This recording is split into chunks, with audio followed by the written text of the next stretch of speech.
السلام علیکم ورحمۃ اللہ وبرکاتہ۔ جی میرا سوال یہ ہے، اگر کوئی زلزلے آنے کی وجہ سے مر جاتے ہیں تو کیا اللہ انہیں شہید کا درجہ دیتے ہیں؟ نحمدہ ونصلی علی رسولہ الکریم، اما بعد۔ آپ دیکھ رہے ہیں نو ٹی وی جدہ اور میں ہوں آپ کا دوست، آپ کا ہوسٹ محمد عاقل، جدہ سے مملکت سعودی عرب۔ زلزلہ ابھی ترکیہ میں آیا ہے، سیریا میں آیا ہے اور مختلف ممالک میں، مختلف شہروں میں اس طرح کے واقعات ہوتے رہتے ہیں۔ اس سے پہلے کہ میں آپ کے سوال کا جواب دوں، دعا گو ہوں کہ اللہ رب العالمین جو موحدین ان حادثات میں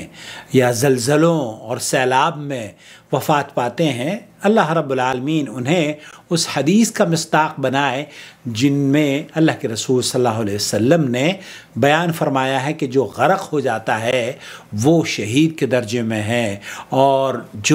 جس کے اوپر اس کا گھر، دیوار گر جائے، چھت گر جائے یا دروازہ گر جائے یا کسی بھی سبب۔ شیخ محمد بن صالح العثیمین رحمۃ اللہ علیہ سے یہی پوچھا جا رہا ہے تو انہوں نے کیا جواب دیا، میں آپ کی خدمت میں پیش کرتا ہوں۔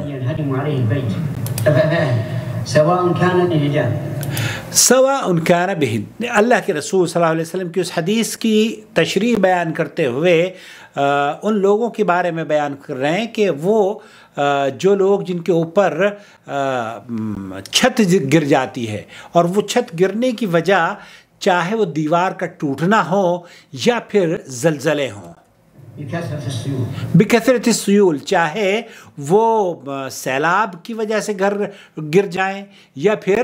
ام بخل البیت، اور بعض کیسز ایسے ہوتے ہیں کہ چھت بھی خود بخود کمزور ہو جاتی ہے اور چھت گر جاتی ہے، بوڑھی چھت گر جاتی ہے، کمزور چھت۔ ام بالزلازل یکون شہیداً، ام بالزلازل، کیا زلزلوں میں بھی جب گھر گرتے ہیں تو کیا یہ بھی شہید ہوں گے؟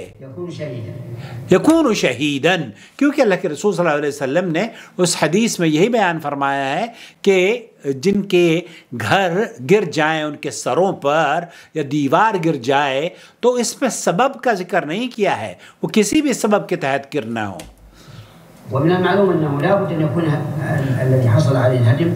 لا بد ان يكون مسلما، لا بد ان يكون مسلما۔ تو شیخ فرما رہے ہیں کہ جو بنیادی چیز ہمیں اور آپ کو اسلام نے بتائی ہے وہ یہ کہ وہ شخص جس کے اوپر سیلاب میں ڈوبا ہے، وہ شخص جس کے اوپر اس کا زلزلے میں چھت گر گئی ہے، ایسی صورت میں وہ موحد ہونا اور مسلمان ہونا شرط ہے۔ اگر ایک آدمی موحد ہے، مسلمان ہے، تو وہی اس زمرے میں اللہ کے رسول صلی اللہ علیہ وسلم کی حدیث کے مطابق ہے۔ البتہ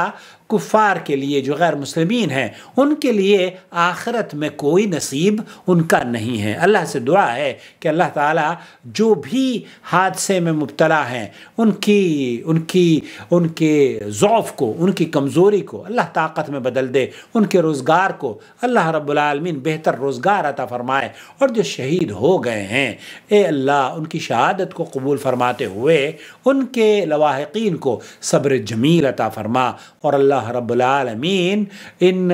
مصائب اور مصیبتوں سے مسلمانوں کی، پوری دنیا والوں کی اللہ رب العالمین حفاظت فرما، اور ہم سب کو یہ توفیق بخشے کہ ہم ان کی مدد کر سکیں، جانی، مالی، جسمانی، جس طرح کی بھی مدد ہم کر سکتے ہیں ہمیں پیچھے نہیں ہٹنا چاہیے۔ مدد کے سلسلے میں کبھی بھی آپ جب مدد کے لیے نکلیں تو اس میں مسلم اور غیر مسلم نہ دیکھیں، بلکہ جو محتاج ہے اس کا ہاتھ کھڑا کریں، اس کو پکڑ کے اسے کھڑا کریں اور اس کی سپورٹ کریں، اس سے قطع نظر کہ وہ مسلمان ہے، غیر مسلم ہے، آپ کے عقیدے کا ہے، کسی اور عقیدے کا ہے۔ اگر کوئی باطل عقائد پر مبنی شخص بھی مصیبت سے گزر رہا ہو اور آفات میں مبتلا ہو تو میرا اور آپ کا کام یہ ہے کہ ہم اس کو سپورٹ دیں اور اس کی کمزوری کو طاقت بنانے کی کوشش کریں۔ شیخ ابن عثیمین رحمۃ اللہ علیہ فرماتے ہیں کہ هل المتوفی من الزلزال شہید؟ شیخ ابن عثیمین فرما رہے ہیں کہ نعم، وہ اللہ سے دعا ہے کہ انشاءاللہ وہ اس حدیث کے مصداق ہے جس میں اللہ کے رسول صلی اللہ علیہ وسلم نے اگر کسی کی دیوار یا چھت گر جائے کسی کے اوپر تو اس میں یہی ہے بشارت کہ وہ شہید ہے۔ واللہ تعالی اعلم، صلی اللہ علیہ نبینا محمد وعلی آلہ وصحبہ اجمعین۔ پلیز اس ویڈیو کو